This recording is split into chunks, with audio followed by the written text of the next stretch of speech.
Bueno, vamos a empezar el Ateneo del día a la fecha. Vamos a hablar, nos acompaña la doctora Shirley Magui Ball y la doctora Carolina Viqueira, ambas médicas pediatras, especialistas en terapia intensiva acá de nuestro hospital, del Hospital de Niños Ricardo Gutiérrez, que nos van a hablar de atención inicial del paciente traumatizado. Así que bueno, sin más, nos acompañan y nos van a hablar ellas y al término, si hay algunas dudas, preguntas, la escuchamos. Buenos días, ¿qué tal? Bueno, mi nombre es Shirley y Carolina me acompaña. Arrancamos con el tema de hoy, que es la atención inicial del paciente traumatizado. O si no, Ahí va. Bueno, para iniciar, arrancamos con la definición de lo que es la lesión traumática. Esto es el daño que es inesperado, fortuito, de la exposición del cuerpo a diferentes tipos de energías que superan la capacidad de tolerancia del cuerpo, ya sea energía térmica, cinética, química, eléctrica, y que afecte a una parte o diferentes partes del organismo, del cuerpo. Puede ser cara, cuello, abdomen, pelvis, o una sola. Y también, agregando a esto, hay que tener en cuenta que también parte de lo que es la definición es la ausencia de elementos fundamentales para la vida, como es el calor y el oxígeno. El politrauma es una de las es la primera causa de muerte a partir del primer año de vida en todo el mundo. El 80% de las muertes pediátricas ocurren en el lugar del accidente. Esto es prevenible en un 50% si tenemos el entrenamiento adecuado o la asistencia y la prevención adecuada en forma inmediata. Entonces, un poquito de epidemiología, según la Organización Mundial de la Salud e UNICEF, cada día mueren alrededor de 2.000 niños por lesiones no intencionales. Ingresan a la sala de emergencias millones de pacientes con estas patologías, con esta enfermedad de alguna manera, y que dejan muchísimas lesiones. Esto es muy importante a tener en cuenta porque estas lesiones que dejan, estas incapacidades que dejan, es un problema importantísimo para la salud pública, tanto para los pacientes que quedan con lesiones y lo que infiere esa lesión, tanto como los años de vida perdidos, tanto de años de vida perdidos como años de actividad perdidas. Entonces, en su evolución y en su vida en adultos, estos años de vida perdidas también tienen un impacto en la salud pública. El trauma como enfermedad es la principal causa de muerte en el mundo en personas de 1 a 45 años. Las colisiones vehiculares es la principal causa de muerte de 5 a 29 años y se vio que la caída de altura es la que le sigue. 5 millones de personas mueren por año en el mundo, de los cuales aproximadamente 1 millón son niños, así que es muchísimo. Nosotros tenemos una curva trimodal de mortalidad en el trauma. Esto, en general, la trimodal lo hace el adulto, se comporta de esta forma el adulto, en donde tenemos una inicial hora cero, que es en el momento prehospitalario, son los pacientes o aquellas personas que tienen el accidente y mueren en el acto, o tienen gravísimas lesiones y dentro de la primera hora fallecen. Después tenemos una segunda parte de la curva, que es el ingreso hospitalario. Esto es porque tienen una vía aérea dificultosa, tienen un shock hipovolémico, tienen paros cardiorrespiratorios, todo esto secundario al trauma que obtuvieron, y en los adultos se refieren que a las 1 o 2 semanas posteriores ya empiezan a pagar de alguna forma todo lo que el accidente llevó a cabo, o sea que empiezan con cuadros de falla múltiple de órganos, empiezan a tener una deuda de oxígeno por el traumatismo de las semanas anteriores, que se infectan, y todo hace que haya un tercer pico de mortalidad de las 1 o 2 semanas. En pediatría esta última fase no ocurre, en general se fallecen digamos, en las primeras 2 partes, entonces se habla de una curva de muerte bimodal. Entonces el enfoque en el tratamiento y el enfoque en todas las medidas que hay que instaurar para evitar y disminuir esta mortalidad es en estos dos momentos inicialmente. Entonces, la etiología o el mecanismo del trauma, el trauma se puede clasificar de distintas formas. Esta enfermedad como trauma es la última, la que se está hablando, principalmente en los últimos años, porque no, o sea, hablar de accidente queda un poco ya queda como mal, erróneamente el concepto. El accidente habla mucho del azar, de cosas que uno no puede evitar.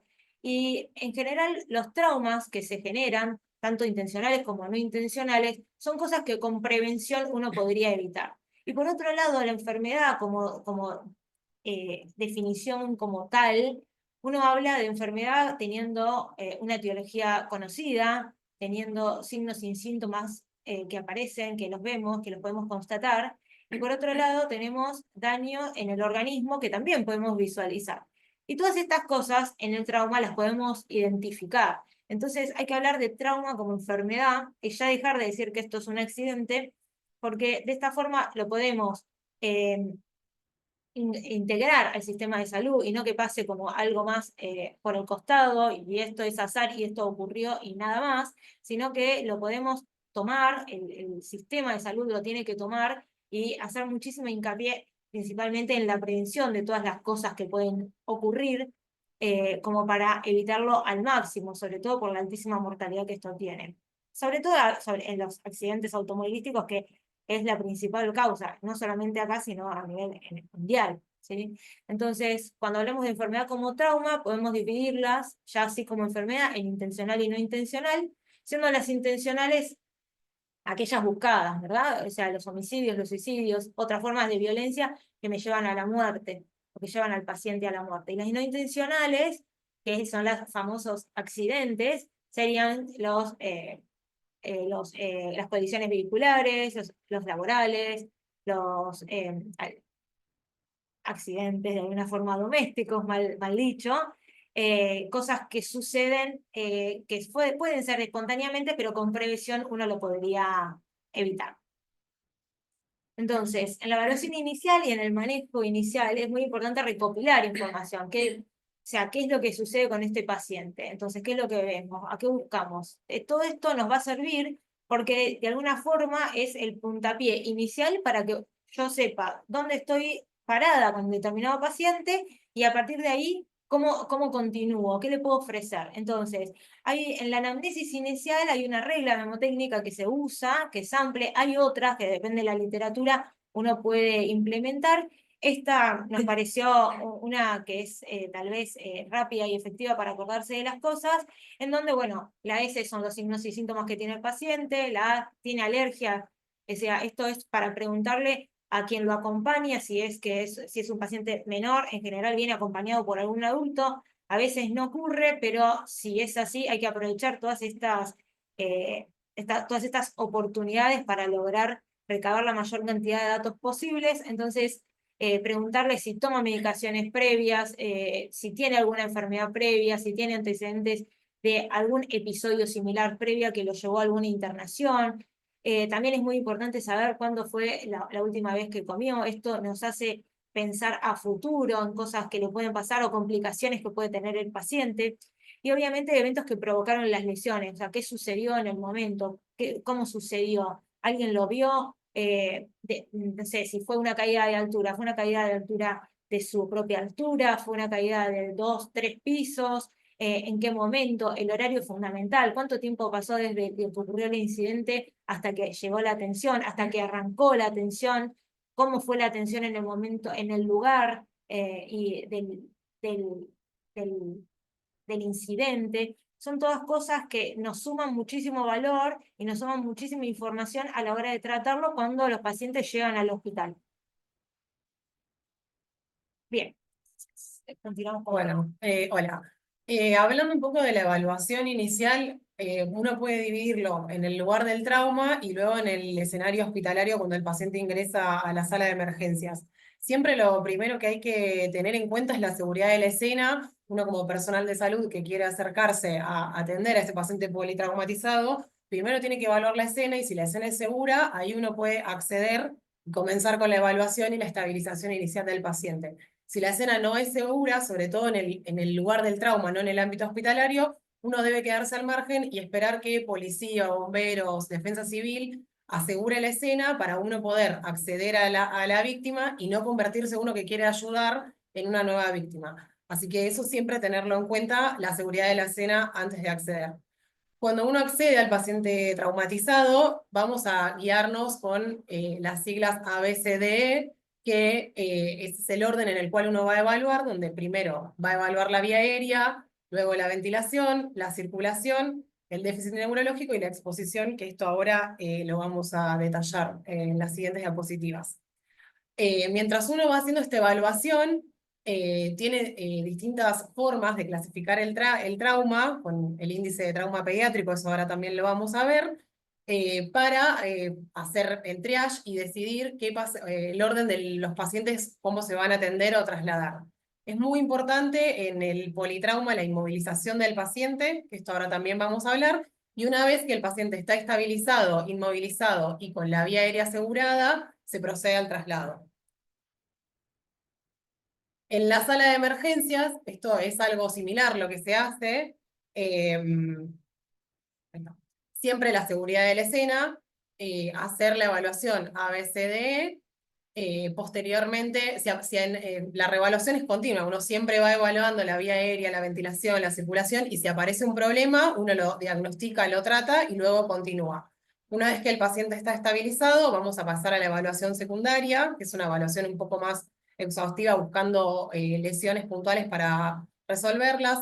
Se decide qué exámenes complementarios se van a realizar, y ahí se decide, según lo que le esté pasando al paciente, si va a quirófano o pasa a la etapa de cuidados definitivos. Siempre hay que tener presente que hay que hacer una reevaluación continua, y mientras uno va avanzando en la evaluación del paciente, si algo desmejora o el paciente se descompensa, hay que volver para atrás, diagnosticar y tratar para luego continuar con la evaluación. El índice de trauma pediátrico es un score que se utiliza para la clasificación del trauma y que tiene, según la puntuación de este índice, tiene correlación con la mortalidad. Entonces esto nos sirve para hacer el triage y decidir cuán urgente o qué paciente uno tiene que atender primero en el caso de víctimas múltiples, o sabiendo, digamos, el índice que tiene de trauma pediátrico, qué porcentaje de mortalidad puede tener ese paciente. Este índice se compone de 5 ítems. Vamos a ver el peso del paciente, según, digamos, el peso, el estado de la vía aérea, qué presión sistólica o cómo están los pulsos del paciente, el estado de conciencia, y si tiene o no tiene heridas o fracturas, va a dar cierta puntuación, y con eso vamos a obtener, acá pueden ver, las lesiones muy graves tienen un índice de trauma pediátrico menor de 0, y en estos la mortalidad es mayor al 50%. Acá se puede ver en la parte de abajo la puntuación del índice de trauma, y acá la mortalidad. Entonces, a medida que el índice de trauma pediátrico es menor, tenemos mayor mortalidad. Esto permite clasificarlo en lesiones muy graves, lesiones moderadas y lesiones leves. Entonces ahí es donde uno va a apurar, digamos, o ser un poco más activo con la atención. Empezando con la A hablamos de la vía aérea, con control de columna cervical en el caso del politrauma, donde lo que vamos a evaluar es el estado de la vía aérea. Esto puede ser despejada o normal, puede ser sostenible con un posicionamiento adecuado de la vía aérea o aspiración de secreciones, o insostenible. Lo que tenemos que tener presente en este punto es que todo paciente politraumatizado, siempre hay que colocarle oxígeno, asumir que el paciente está hipóxico hasta que se demuestre lo contrario. Entonces nosotros nos acercamos a evaluar la A, colocamos oxígeno por máscara con reservorio y evaluamos en cuál de estas 3 situaciones está el paciente. Si el paciente tiene la vía aérea normal, colocamos oxígeno y seguimos con el próximo paso. Si el paciente evaluamos que tiene una vía aérea sostenible con posición, lo que vamos a tener que hacer ahí es colocar al paciente en una posición neutra, acá como se ve en la foto, que sería elevando o subluxando la mandíbula. Ven acá cómo coloca las manos en los dedos índice y medio en el ángulo de la mandíbula, tratando de alinear el conducto auditivo externo con el hombro y subluxando la mandíbula para adelante para liberar la vía aérea y permitir la entrada y salida del aire. Y esta es otra forma, colocando el dedo pulgar adentro de la boca y descendiendo el maxilar inferior. Si el paciente tiene secreciones o vemos que tiene sangre o puede que tenga piezas dentarias, lo que hay que hacer es aspirar con una sonda lo que se pueda o intentar retirar si hay alguna pieza dentaria con una pinza de McGill, no meter los dedos porque uno puede empujar el cuerpo extraño y obstruir la vía aérea. Y en pacientes que están inconscientes, si yo necesito sostener la vía aérea, lo que puedo hacer es colocar una cánula de Mayo que hay de distintos tamaños. Lo que hay que tener en cuenta es que esto solo se puede colocar en el paciente que está inconsciente, porque si no, si el paciente está despierto, puede generar reflejo nauseoso, el paciente puede vomitar, se puede aspirar el contenido gástrico, así que esto solamente nos sirve para pacientes inconscientes. Esto lo que hace es permeabilizar la vía aérea y a partir de ahí uno le coloca la máscara de oxígeno para aportar oxígeno. Y si la vía aérea es insostenible, o sea, vemos que el paciente no tiene ventilaciones efectivas, ya sea por alguna causa respiratoria o por que tiene alterado el drive central, lo que tenemos que hacer es proceder a la intubación orotraqueal, que en el caso de personal no especializado en el manejo invasivo de la vía aérea, lo primero que hay que hacer es una adecuada ventilación con bolsa y máscara. Para eso, lo que vamos a utilizar es una bolsa y máscara, o como bien se llama ambú. Uno tiene que elegir correctamente el tamaño de la máscara, tiene que ser una máscara que cubra el puente de la nariz y el mentón, tiene que estar correctamente inflada, y la técnica para hacer una buena ventilación es la técnica de la C y la E, como se puede ver acá en la foto, con el dedo índice y pulgar se forma una C, y con el resto de los dedos se forma la E que sostiene por debajo de la mandíbula. La clave para hacer una buena ventilación con bolsa y máscara es poner la posición correcta y hacer un buen sello para que cuando uno hace la insuflación con la bolsa pueda ingresar el aire con oxígeno y no fugar y perder. Si hay varias personas disponibles en la atención del paciente traumatizado que está con la vía aérea insostenible, esto está bueno hacerlo de a dos. Una persona que sostenga la máscara con las dos manos, con la técnica de la C y la E, y haga un sello correcto, y otra persona que realice las ventilaciones con la bolsa. Mientras se llama al especialista o se prepara para hacer la intubación orotraqueal. Y esto, que después ahora lo vamos a ver, es muy importante con control de la columna cervical, asumiendo que es un paciente politraumatizado y que nosotros no sabemos si tiene lesión en la columna vertebral o alguna lesión medular. Entonces hay que mantener una posición neutra y tratar de inmovilizar la columna y no generar hiperextensión. Hablando esto del control de la columna cervical, lo que se hace inicialmente es la inmovilización bimanual. Lo que hay que hacer es, como se ve acá en esta foto, mantener una posición neutra de la cabeza, tratando de alinear el conducto auditivo externo con el hombro, sosteniendo la mandíbula y el costado lateral de la cabeza, evitando tanto extender como flexionar el cuello, porque haciendo estos movimientos nosotros podemos generar más lesión en la columna. Esto lo que uno intenta es sostener la columna y despejar la vía aérea para poder aspirar secreciones, poner la cánula de Mayo, aportar oxígeno o realizar ventilación con bolsa y máscara. La única contraindicación de hacer esto es si el paciente está consciente y cuando uno lo va a tratar de posicionar, tiene aumento de dolor, aparece algún signo neurológico o uno ve que no puede manejar la vía aérea, bueno, en ese caso sí se moviliza la columna, pero siempre esta tiene que ser la premisa, siempre inmovilizar y dejarlo en la posición neutra. Esto es en el caso de no tener un collar o mientras traen el collar rígido, que luego de hacer la inmovilización manual, vamos a colocar el collar rígido. Los collares hay de distintos tamaños también. Acá en esta foto se puede ver cómo medir para elegir el tamaño del collar. Se mide con los dedos de la mano la distancia entre el mentón y el hombro, y luego se mide el ala lateral del collar y se coloca. Con esto inmovilizamos la columna, y si no tenemos collar, una persona se tiene que quedar haciendo la inmovilización bimanual no importa en qué momento sea, si el paciente lo traen y no está inmovilizado, una persona debe ir y hacer este movimiento. Después pasamos a la B, que hablamos de la ventilación y control de lesiones con riesgo inminente de muerte. La ventilación, hablamos de que puede ser suficiente o insuficiente. O sea, primero miramos la permeabilidad de la vía aérea y si era sostenible. Y si la vía aérea es sostenible, lo que tenemos que ver es si esa ventilación es suficiente o insuficiente. En el caso de que sea insuficiente, vamos a proceder a invadir la vía aérea, como hablamos en el paso anterior. Y en este paso tenemos que pensar en las lesiones que tienen riesgo inminente de muerte, que si uno no las resuelve, el paciente se muere y no llega a la atención, ya sea en el lugar de la escena o en la sala de emergencias cuando recién ingresa. Las lesiones con riesgo inminente de muerte son la obstrucción completa de la vía aérea, el neumotórax hipertensivo, el hemotórax masivo, el neumotórax abierto, el tamponamiento cardíaco y el tórax inestable. Estas lesiones hay que, cuando uno las detecta, debe tratarlas para poder continuar con la atención del paciente. Es muy importante en este caso la semiología del tórax, porque eso va a ser lo que nos va a permitir diagnosticar estas patologías.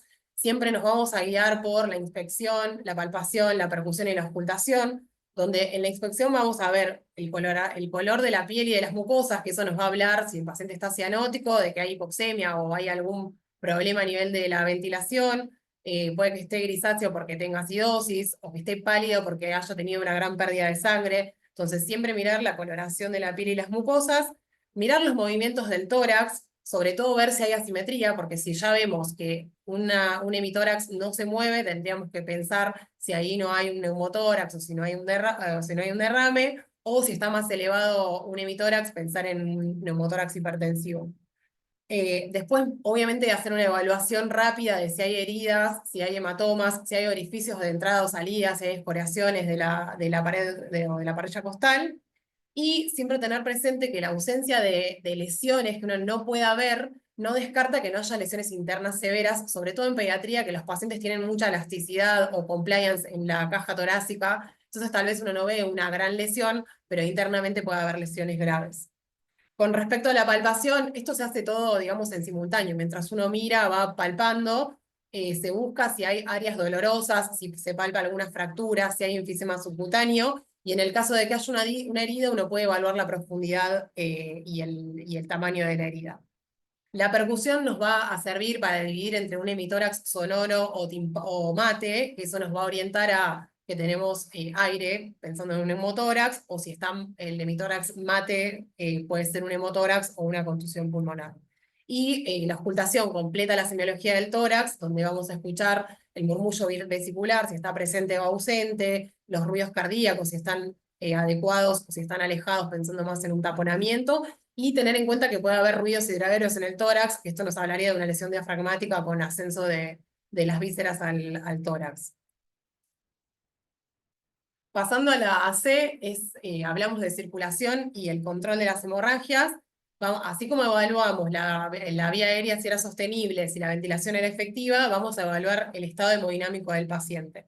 Y esto nos vamos a guiar con la frecuencia cardíaca, que pensando si es adecuada para la edad o para el contexto de lo que está sucediendo, la presencia y las características de los pulsos, tanto centrales como periféricos, porque eso nos va a hablar un poco del shock y de en qué estadio estamos, el tiempo de relleno capilar y la presión arterial.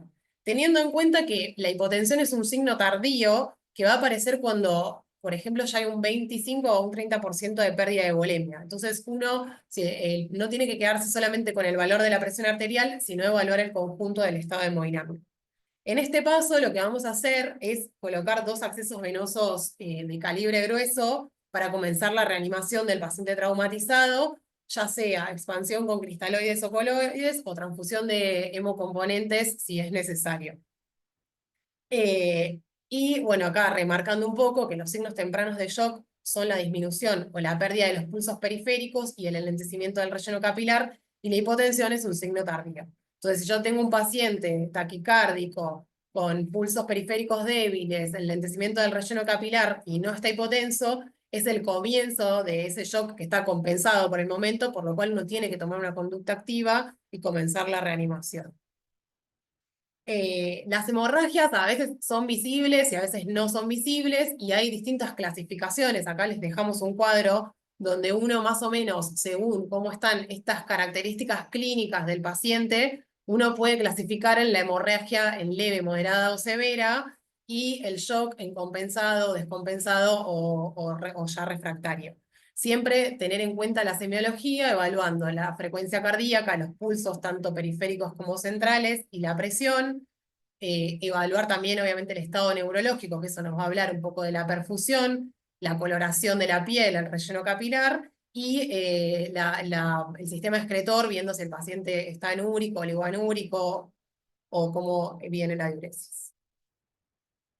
La D, hablamos de evaluar el déficit neurológico, esto ahora lo vamos a explicar un poco más en la evaluación secundaria. Lo que se hace principalmente es evaluar el estado de conciencia y las pupilas, categorizando al paciente por en lúcido, obnubilado o en coma, y siempre es muy importante buscar signos de hipertensión endocraniana, la tríada de Cushing, que es bradicardia, hipertensión y bradipnea. Eso nos hace tener que tomar una conducta inmediata para evitar la progresión de las lesiones y la muerte del paciente. Y la E es el último paso, la exposición con control de hipotermia. Lo que se hace en este caso es cortar la ropa del paciente y hacer una evaluación muy rápida, viendo si hay lesiones que comprometan la vida, como por ejemplo amputaciones, eventraciones, algún cuerpo empalado. Eso, siempre que hay algún cuerpo extraño, nunca tiene que ser retirado ni reintroducido, sino que hay que dejarlo como está, cubrir las partes del cuerpo que estén expuestas o vísceras y estabilizar al paciente, inmovilizarlo y trasladarlo al centro de atención. Y con respecto a la hipotermia, es muy importante, una vez hecha toda esta evaluación, tratar de calentar al paciente y evitar la hipotermia, ya que la hipotermia trae muchas complicaciones, forma parte de la tríada de muerte de hipotermia, coagulopatía y acidosis. Esto nos va a traer complicaciones como arritmias, disminución del gasto cardíaco, alteración en la coagulación, alteración en la función plaquetaria y va a desencadenar la disfunción y la falla múltiple de órganos. La temperatura corporal menor a 34 grados está asociada a un aumento en la prevalencia de falla múltiple de órganos y en la necesidad de drogas vasoactivas.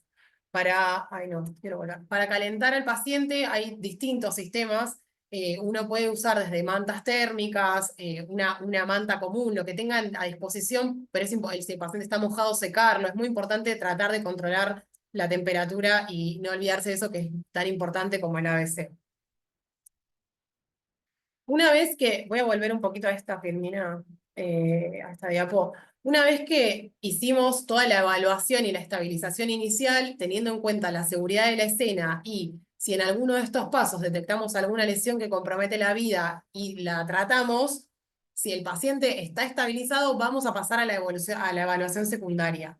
Si el paciente no está estable, no podemos pasar a la evaluación secundaria y hay que resolver la causa que lo esté desestabilizando y hay que tener en cuenta siempre la reevaluación continua, porque quizás yo evalué la A y la B con una bebida aérea sostenible, con el paciente con una ventilación adecuada y en la medida que voy avanzando en la evaluación, el paciente tiene un déficit neurológico y deja de sostener la vía aérea y de ventilar, tengo que volver para atrás y resolverlo para poder continuar después.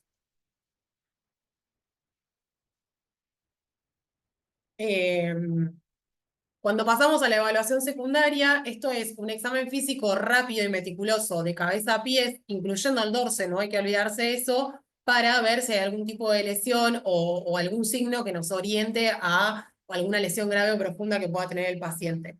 Lo más importante de esto es que siempre hay que mantener la inmovilización y tener control de la inmovilización cervical para evitar hacer lesión secundaria.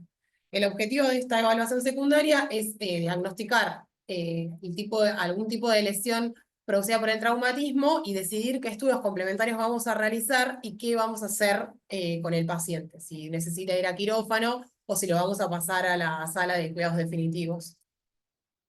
Empezando por cabeza y cara, inmovilización manual de la columna cervical, ver si hay heridas en el cuero cabelludo, si hay scalp, si hay pérdida de masa encefálica, o si hay fracturas, orificios de bala o cuerpos extraños que todo eso lo vamos a hacer con la inspección y la palpación de la cabeza y la cara. Es importante tocar el cráneo y el cuero cabelludo porque a lo mejor si hay una fractura con hundimiento o algún tipo de lesión o algún orificio, si nosotros no tocamos, a lo mejor con todo el pelo del paciente no lo vemos, entonces alguien inmoviliza la columna cervical y otra persona toca toda la cabeza en búsqueda de estas heridas.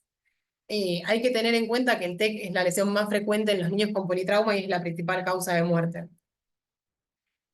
Tenemos que tener en cuenta si aparecen estos signos, que son los signos de fractura de base de cráneo, como por ejemplo los hematomas en los ojos, que se llaman ojos de mapache, el hematoma, el signo de Batten, que es el hematoma mastoideo, o la pérdida de líquido, ya sea por nariz o la autorraquia, eso nos tiene que hacer pensar que hay una fractura de base de cráneo. Ese líquido, si yo lo puedo volcar en una gasa, lo que vamos a ver es el signo del halo, donde se va a ver primero un botón hemático y alrededor un color un poco más claro, que eso nos habla de que es presencia de líquido cefalorraquídeo.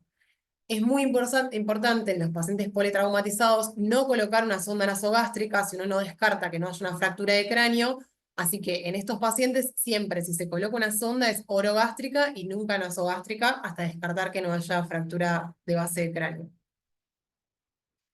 El examen neurológico, que esto es un poco parecido a lo que uno hace en la D del examen del estado de conciencia o el déficit neurológico, lo que vamos a hacer es evaluar el nivel de conciencia. Podemos utilizar la escala de Glasgow, que acá les dejamos el cuadrito, que consta de 3 partes, evalúa la apertura ocular, la respuesta verbal y la respuesta motora. Cada una de estas partes dan una puntuación y con eso nosotros clasificamos el TEC en leve, moderado o severo. Otra parte importante a evaluar del examen neurológico son las pupilas y los movimientos oculares, porque esto nos va a dar mucha información del estado neurológico del paciente. De las pupilas tenemos que ver si hay anisocoria, si están midriáticas fijas, o si hay algún signo de herniación, ya que esto es una emergencia neuroquirúrgica, entonces deberíamos activar todo el quirófano y el equipo de neurocirugía. Evaluar la respuesta motora, así como está acá en la escala, los reflejos y bueno, la respuesta verbal, que vamos a ver el habla, si el paciente está orientado o si lo que dice no se entiende o si directamente no hay respuesta verbal para hacer la puntuación. Hablando de signos de la emergencia neuroquirúrgica, los signos de herniación cerebral inminente, que esto ya lo mencionamos antes, la tríada de Cushing, que está compuesta por bradicardia, hipertensión y bradipnea, más alteraciones en las pupilas. Esto nos habla de una emergencia hay una herniación cerebral inminente y uno tiene que hacer tratamiento de inmediato para evitar la progresión a la muerte. Cuando aparecen estos signos y se sospecha que hay hipertensión endocraniana, lo primero que se puede hacer es una hiperventilación para disminuir la presión intracraneal.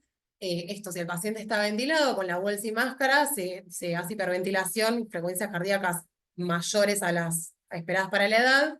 Y por otro lado, podemos hacer tratamiento farmacológico, que es el pasaje de manitol o de cloruro de sodio al 3% a 1 gramo kilo el manitol, 1 mililitro por kilo el clorurado hipertónico. Esto está disponible en la guardia. El manitol es un Baxter ya preparado, donde uno le dice al enfermero que le pase 1 gramo por kilo, se pasa en push, y esto lo que va a hacer es disminuir el edema cerebral y bajar la presión intracraneal.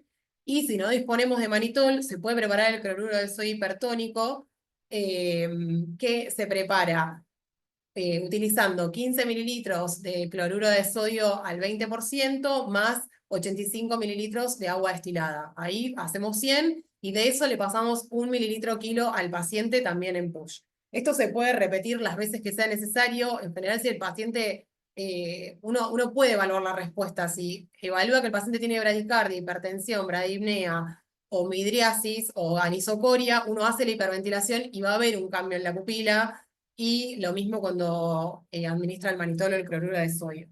Todo esto es un poco para recordar la fisiología, que cuando hay hipertensión endocranial, lo que pasa es que disminuye la presión de perfusión cerebral y esto genera más lesión. Entonces uno tiene que tratar de optimizar esto, la presión de perfusión cerebral, aumentando la tensión arterial media y tratando de disminuir la presión intracraneal hasta que se haga la resolución quirúrgica. Después, siguiendo con la evaluación secundaria, hay que evaluar el cuello, lo mismo, ver si vemos hematomas, heridas, sangrados, si hay enfisema subcutáneo. También se puede evaluar si la tráquea está centrada o desplazada, si hay dolor cuando uno palpa el cuello, siempre manteniendo la inmovilización de la columna cervical. En el tórax buscamos también lesiones con riesgo potencial o ya es caso de muerte, o sea, las lesiones con riesgo inminente las detectamos y las resolvimos en la evaluación inicial. Ahora buscamos las otras lesiones que tienen riesgo de muerte, pero no en el inmediato, que puede ser una contusión pulmonar, una hernia diafragmática, una contusión miocárdica, por ejemplo, o un neumotórax simple, un neumotórax pequeño, fracturas de costillas, embolia gaseosa, etc. Pasando al abdomen, la incidencia de lesiones abdominales en pediatría es del 11%, y por las características anatómicas de los pacientes pediátricos, los órganos más frecuentemente afectados son el hígado y el vaso. El examen, hacemos también semiología, hacemos la inspección buscando abrasiones, equimosis, heridas penetrantes, y luego hacemos palpación viendo si hay signos de irritación peritoneal. Obviamente todo esto correlacionarlo con el estado hemodinámico del paciente, viendo si el paciente tiene un shock compensado o descompensado. Las indicaciones de cirugía es cuando no hay respuesta a las medidas de reanimación, cuando hay signos de hemorragia intraabdominal activa o cuando hay signos de irritación peritoneal. Y la pelvis, también vamos a hacer una evaluación rápida, donde hay que evaluar si puede haber fracturas de pelvis, lesiones a nivel de la uretra, recto, vagina, vasos ilíacos. El trauma de vejiga es variable según la edad. Después puede haber lesiones en la uretra que tampoco son tan frecuentes, pero como nosotros tenemos edad pediátrica que va desde 1 año hasta 18 años, es bastante variable, así que siempre hay que evaluar todo esto. Y recordando que así como no ponemos sonda nasogástrica porque no podemos descartar si hay fractura de base de cráneo, tampoco hay que colocar una sonda vesical si vemos que hay sangrado en el meato uretral o un hematoma en el periné o en el escroto, porque esto puede hablar de que hay un trauma de uretra. Es muy importante en el politrauma evaluar el tono del esfínter anal, ya que si hay hipotonía o atonía del esfínter, eso nos va a hablar de una lesión a nivel de la médula espinal, así que eso también forma parte de la evaluación. Bueno, muy bien, arrancando con los exámenes complementarios, cuando el paciente llega a la guardia y lo empezamos a evaluar, ponemos los accesos venosos y pedimos un laboratorio. ¿Qué nos importa esto del laboratorio, el informe inmediata? Y el hemograma, tenemos que ver si hay una caída del hematocrito, si el paciente tiene una hemorragia, si necesita transfundirse. Entonces, junto con el hemograma vamos a pedir grupo y factor, coagulograma, tenemos que ver, como bien habíamos hablado previamente, la hipotermia da alteraciones en la coagulación. Entonces es muy importante saber en dónde estamos parados, como para ver si hay que corregir cosas, como para que nos ayuden si hay un sangrado activo o una hemorragia que puede llegar a ser mortal para el paciente, corregirla lo más rápido posible. Y un estado ácido-base con ionograma para ver también si el paciente está acidótico o no, y si hay cosas para corregir, también para evitar justamente esta esta triada mortal, en donde la hipotermia, la coagulación y la acidosis llevan con mayor frecuencia al fallo múltiple de órganos. Obviamente, a medida que vamos evaluando al paciente, se amplían las solicitudes de laboratorio y vemos ya más específico buscando daños en órganos blancos. En cuanto a las imágenes radiológicas, uno no hay que pedir radiografías por pedir radiografía porque la tengo disponible, sino ¿qué buscamos en el paciente politraumatizado, verdad? Entonces, arrancando de forma inicial, una radiografía de columna cervical de frente y perfil, tenemos que ver las lesiones que pueden haber a nivel de la columna cervical, ver la vía aérea, eso también lo vamos a valorar con esta placa. Una radiografía de tórax, sobre todo si pensamos en componentes como el neumotórax hipertensivo que me desplacen. Acá tenemos un neumotórax que es grande, seguramente un neumotórax de estas características haya que resolverlo rápidamente. Y por una radiografía de pelvis de frente, en donde, como se visualiza acá, se ve fracturas, ¿sí? Las radiografías, esto es en la valoración inicial. No vamos a pedir radiografías en forma inicial de todo el cuerpo. Huesos largos lo dejaremos para en una segunda evaluación, por ejemplo. En cuanto a las tomografías, también no vamos a hacerle una PANTAC al paciente porque la tengo disponible. Entonces, ¿qué tomografía vamos a hacer? En el sistema nervioso central la vamos a pedir. Obviamente, todos los pacientes lactantes menores de 3 meses seguramente la vamos a pedir. Son muy chiquitos, son pacientes muy difíciles de valorar. Fundamentalmente en los menores de 3 meses, menores de 12 meses también uno la pediría. Y después los podemos dividir en alto riesgo o bajo riesgo. Los pacientes menores de 2 años que tienen síntomas neurológicos es un paciente de alto riesgo. Entonces esos pacientes todos deben ser valorados con una tomografía. Los de bajo riesgo, que son los mayores de 2 años, que tienen una escala de Glasgow normal, que no tienen cefalomatoma, que uno no le palpa ningún cefalomatoma acompañante, ninguna lesión, no hay scalp, no palpa ninguna alteración como movilidad, pensando en alguna fractura. En esos pacientes de bajo riesgo podemos tener una conducta expectante y no hacérsela en el momento inicial. Obviamente siempre con los resguardos de los tiempos de control clínico en guardia. Las fracturas de cráneo aumentan un 20% la probabilidad de lesiones intracraneales, entonces a estos pacientes menores de 2 años, asintomáticos, pero que tienen cefalomatoma, y también se la vamos a pedir, ¿sí? Por el alto riesgo de fracturas que tienen. Acá pusimos algunas imágenes para que se valore. Acá tenemos una fractura en donde se ve desplazamiento. Acá hay una fractura con un hematoma subdural, con hundimiento. Y acá tenemos, bueno, otro hematoma subdural con cefalohematoma. Así que esto seguramente se palpa. Entonces, si este paciente fue un paciente menor de 2 años que no tiene clínica, y es muy importante la tomografía porque me va a marcar que hay un hematoma subdural que seguramente haya que tratar. En cuanto al abdomen, si es un traumatismo de un abdomen cerrado, nos da muchísima información una tomografía porque podemos ver sangrados intraabdominales que no vemos en la inspección o en la visualización, en la inspección en el ABCD inicial, ¿sí? Sobre todo en pacientes en donde no podemos controlar la hemodinamia, que siguen descompensándose, que lo seguimos pasando tal vez líquidos, que ya arrancamos con inotrópicos y siguen con una descompensación que no podemos controlar, y sobre todo con clínica de irritación peritoneal acompañante. En cuanto a la ecografía o el ECOFAS, esto es, la verdad, una herramienta muy útil. Obviamente depende siempre del operador, depende de la disponibilidad, depende también de la experiencia que tenga el operador, pero es muy útil porque nos informa rápidamente si hay líquido en la cavidad abdominal. Entonces, esto, ¿a quién se lo vamos a pedir? A aquellos traumatismos toracoabdominales cerrados, a los traumatismos penetrantes, cuando hay sospecha de taponamiento pericárdico, o hay un paciente traumatológico con hipotensión de origen desconocido. Al típico paciente que, como decíamos antes, está hemodinámicamente descompensado, que independientemente de todas las medidas iniciales o las medidas que uno haga, sigue de la misma forma, o responde en forma inicial unos minutos y vuelve a presentar la descompensación hemodinámica y caída de la presión. Pensando y siempre teniendo en cuenta que si yo tengo un paciente hipotenso permanentemente, tengo una pérdida de volemia, como nombramos antes, alta, siempre de 25 a 30% mínimo. Entonces, no me va a alcanzar y nunca lo voy a lograr compensar.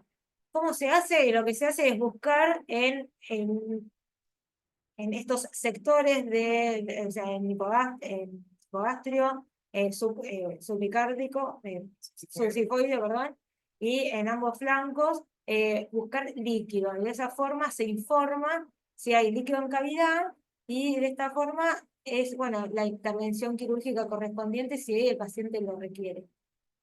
Sí, esto es algo que es súper rápido y fácil de hacer. Obviamente se necesita un operador que sepa agarrar un ecógrafo, pero en general en la guardia hay un ecógrafo disponible y esto no tarda más de 5 minutos. Uno evalúa esos 4 puntos y hasta puede subir y mirar las 2 pleuras y con eso detectar, ¿hay líquido libre o no hay líquido libre? Se busca el espacio acá de este lado hepatorrenal, de este lado del espleno renal. Acá se pone suprapúbico y se ve el fondo de saco de Douglas y el subsifoideo para ver si hay derrame pericárdico. Uno con todo eso ya obtiene mucha información y puede tomar conductas, si hay líquido libre, si no hay líquido libre, asociado a todo esto que decía Shirley del estado hemodinámico y la reanimación que requiere el paciente.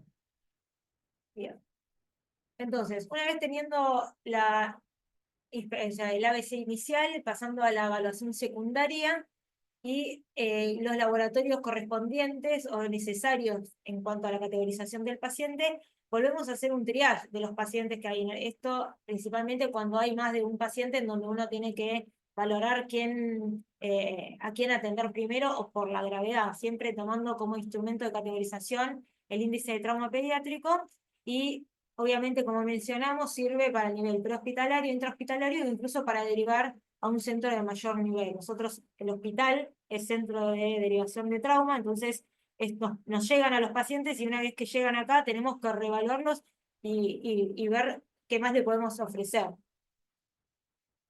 Las transferencias, y esto en cualquier nivel también, tanto en prehospitalario, intrahospitalario o de un hospital a otro, los pacientes no se pueden trasladar si no están estables hemodinámicamente, si no están en condiciones de ser trasladables. Yo no puedo derivar a un paciente que está hipotenso, que no tenga una vía seguro, que no está correctamente inmovilizado, porque el costo del traslado va a ser altísimo y hasta puede ser mortal para el paciente. Entonces, si yo voy a trasladar a un paciente, me tengo que asegurar, aunque sea de la sala al tomógrafo o del showroom a la terapia, que el paciente esté en condiciones. Si no, se espera, se compensa y cumpliendo estas condiciones de la estabilidad hemodinámica, la vía aérea segura y la correcta inmovilización, ahí lo traslado al paciente. Esto es fundamental.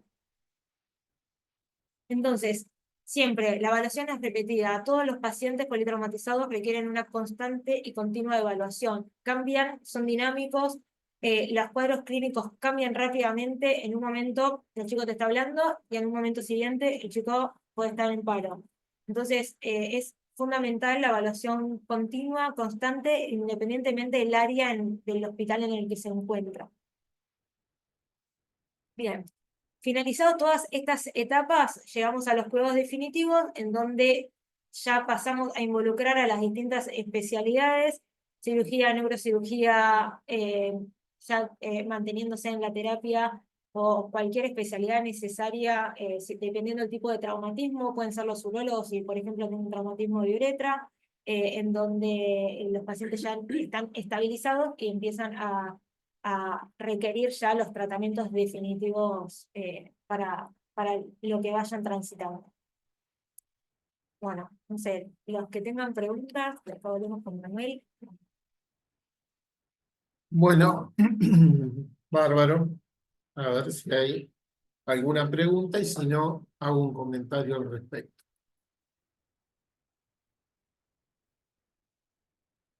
Pregunta alguien si habría que tener manta térmica en la guardia que hay en el prehospitalario, pero acá dicen que no hay en la guardia. En realidad, si no hay manta térmica, hay muchos métodos para calentar al paciente. Siempre que se usen métodos externos hay que tener cuidado de no quemar al paciente, pero teniendo los caloventores, que eso hay acá en el hospital, o sea, uno lo puede calentar al paciente, no necesariamente necesita tener una manta eléctrica. Hay que tener presente que hay que evitar la hipotermia y si usamos métodos de calentamiento externos, no quemar al paciente. Si así es un caloventor, nunca de forma directa sobre la piel del paciente, porque eso también genera lesiones. Y en caso contrario de no tener nada, ni un caloventor eléctrico o las mantas, frazadas, camisolas y cosas, pero siempre evitando la hipotermia. Bueno, bárbaro. Yo quería hacer un comentario. Este es un tema, ustedes saben que desde la década del 70, de un traumatólogo en Estados Unidos que tuvo un accidente aéreo y por un mal manejo inicial quedó parapléjico, se empezó a desarrollar esta especialidad en el trauma.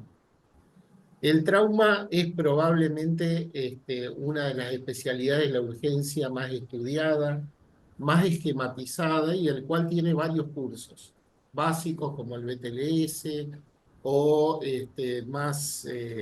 más profundos como el ATLS, el PALS, donde se desarrollan todos estos temas. Es muy difícil concentrar en una hora todo este temario, pero es bueno saberlo para tomar esos cursos donde la práctica, hay también un laboratorio que también desarrolla este tipo de prácticas de un día, digamos, o 2 días, de acuerdo a los cursos que hay, para esquematizar el tratamiento.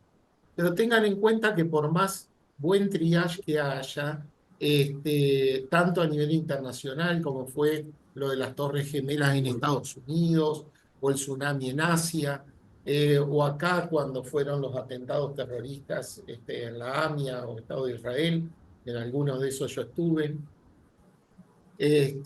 o en circunstancias que nos han pasado en la guardia, de venir pacientes con politrauma, caída de altura y no está el familiar, o que venían de grupos deportivos o cosas por el estilo, que se hace muy difícil el manejo social del trauma, porque a todos nos conmueve, y tomar estos esquemas y tenerlo en la cabeza nos ayuda a entender el paciente y hacerlo rápidamente, lo que siempre se dijo tradicionalmente como la hora de oro para el manejo de estos pacientes es importante.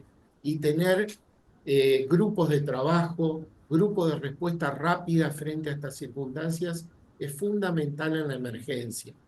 Así que hay que tener bien esquematizado y bien manejado estos temas y bien conocidos y practicarlos en situaciones de no emergencia para cuando llega la emergencia haya una respuesta múltiple.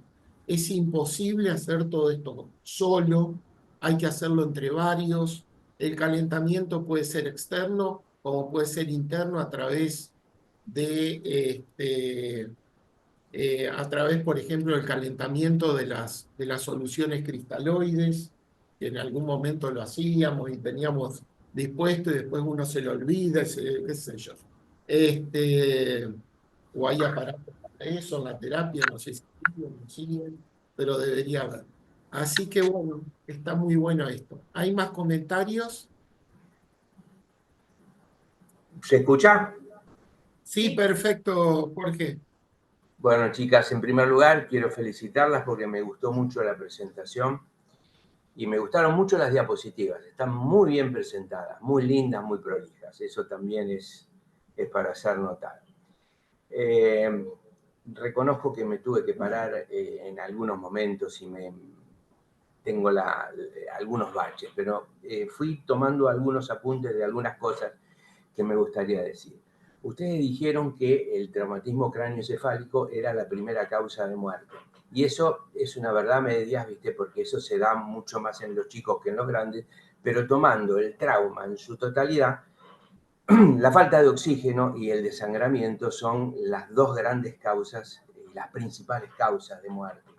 Es por eso que es tan importante entender que el trauma es una enfermedad quirúrgica. Ustedes también dijeron que en los tratamientos definitivos llaman al urólogo, al cirujano, al neurocirujano. Yo les quiero decir que no. Lo ideal sería que el cirujano esté desde el primer momento, porque eso te da la pauta de poder ver en tan pocos minutos, como muchas veces ocurre, cambios hemodinámicos que hacen cambiar de conductas. No se olviden que muchas veces nosotros tomamos conductas abdominales exclusivamente teniendo en cuenta qué es lo que pasa en el C. Siempre decimos, un poco jugando con esto de las palabras, que el abdomen mata por C. ¿Se entiende lo que digo, no es cierto? O sea, si yo tengo una inestabilidad hemodinámica muy importante, no la puedo sostener con la reanimación hídrica inicial, bueno, ya tengo que pensar que tengo una canilla abierta que tiene un flujo demasiado elevado. Otra de las cosas que siempre decimos es la siguiente: si yo no puedo reanimar hídricamente un paciente, no lo puedo poner dentro de una zona de seguridad de perfusión cerebral, ¿qué es lo que tengo que buscar? Si no hay sangre ni en el tórax ni en el abdomen, la tengo o en las fracturas, que eso es muy fácil darse cuenta, porque especialmente los fémures atrapan litros de sangre, y la pelvis, que ustedes también eso lo comentaron como una cosa buena. No nombraron que es muy útil hacer el tacto rectal, ¿no es cierto? Porque el tacto rectal también puede contraindicar la postura de una sonda porque uno nota que la próstata en los varones, ¿no es cierto?, está con un hematoma grande o está elevada, y esas son dos pautas que nos alarmarían demasiado como para indicar no poner, como para no indicar poner sondas. Y otra cosa que me gustaría decir, es por eso que yo siempre digo que el trauma es una enfermedad que se trata en conjunto y las decisiones son en conjunto, es preguntarle a todos, ¿la vejiga y el recto es un órgano sólido o un órgano hueco? Bueno, la respuesta es muy sencilla, depende del momento. A nadie se le ocurre pillar antes de ser atropellado por un auto, ¿no es cierto? O a nadie se le ocurre ir al baño antes de ser atropellado. Por lo tanto, esto puede variar. Esto lo digo porque nosotros somos muy afín de colocar, cuando está indicada, colocar una sonda vesical para medir diuresis y para ver si estamos haciendo bien los procesos de recuperación hídrica y de esa manera medir la diuresis, pero perdemos la oportunidad de que al juntar orina, la orina pierda porque hay una perforación en la vesícula y esto pasa inadvertido. Muchas veces nos pasan que hemos tenido pitfall, hemos tenido errores respecto de traumatismos vesicales. Me acuerdo de dos casos muy patentes, en donde la vejiga estaba rota y nosotros no nos dimos cuenta, sino que pasó 48 horas después hasta que hicimos, por reacción peritoneal, hicimos un estudio y salió que, un estudio contrastado me estoy refiriendo, y salió que la vejiga estaba rota. Lo mismo pasa con el recto. Si el recto está roto pero está lleno de materia fecal, no hay neumoperitoneo. Esto queda claro, ¿no? ¿Se entiende? Sí. Creo que es sencillo entenderlo, pero estas cosas hay que tenerlas bien presentes. Después después hablaron del fax y hablaron mucho de que, bueno, que esto es operador dependiente. Miren, yo creo que a esta altura de los acontecimientos eso es una cosa que ya no la deberíamos decir más, porque eso es como no saber escribir, como, no sé, la verdad, agarrar el transductor y ver si hay líquido libre es una cosa que ya no admite ningún tipo más de discusión ni de preparación. Si hay un centro que no lo puede hacer, no puede atender un politraumatizado. Y no quiero hacer ningún juicio de valor de nuestro centro. Yo sé que hay algunas guardias que lo hacen y hay otras que no. Me parece que todos lo deberíamos hacer porque es absolutamente sencillo. Y no nos confundamos. Ustedes son terapistas, están hablando de tratamientos definitivos, cuando en realidad la clase esta es tratamientos iniciales. Me parece que la etapa quirúrgica o la etapa de la terapia son partes del tratamiento definitivo, ya no es más el tratamiento inicial. Por lo tanto, a mí me parece que nosotros deberíamos entender que hay un primer grupo de respuesta rápida, como hablaba Manuel, que es el encargado de poner al paciente en el departamento de urgencia, en la guardia, y determinar entre el conjunto de personas que están asistiendo a ese paciente, en donde el cirujano es el centro y conjunción de todos los demás especialistas, y entre todos poder llegar a una conclusión para comenzar el tratamiento definitivo, ya sea en cirugía o ya sea en la terapia intensiva. Pero esto es común a todos. Esto es común a todos. Por eso a mí siempre me llama mucho la atención que los terapistas tomen mucho este tema, siendo un tema de los cirujanos. Siendo un tema, el trauma es una enfermedad quirúrgica, hasta que se demuestre lo contrario. Y digo más, muchas veces nosotros estamos obligados a hacer y a demostrar que no existen las lesiones, que no hay lesión. Eso es tan importante como aquel que hace un estudio y diagnostica una lesión. No, yo hago un estudio teniendo en cuenta una cinemática concordante, teniendo en cuenta que hay muchas cosas que me quedan en dudas, yo hago el estudio y demuestro que no existe ese tipo de lesión. Por ejemplo, una lesión esofágica, que es una lesión inadvertida muchísimas veces y siempre nos da mucho dolor de cabeza porque el diagnóstico nunca es oportuno, siempre es tardío, por ejemplo. Bueno, no sé, ya me perdí. Eran montones de cosas, viste, que fui pensando. de todas maneras quiero felicitarlas porque está muy bien presentado todo, está muy bien aclarado. Las diferencias que yo tengo respecto de la atención de este tipo de pacientes son problemas que tengo respecto de la integración de los teams que están permanentemente trabajando sobre estos pacientes en hospitales, obviamente, que tienen altos volúmenes. Nosotros dejamos de tener altos volúmenes, recibimos, no sé, un promedio de entre 3 y 5 traumatizados, todos entre leves y moderados, a no ser los traumatismos craneoencefálicos que tenemos por derivación automática.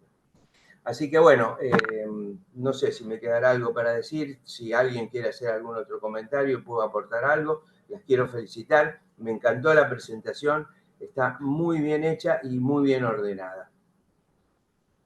Miguel, adelante. Bueno, muchas gracias, Jorge. Agradecimientos también en el chat.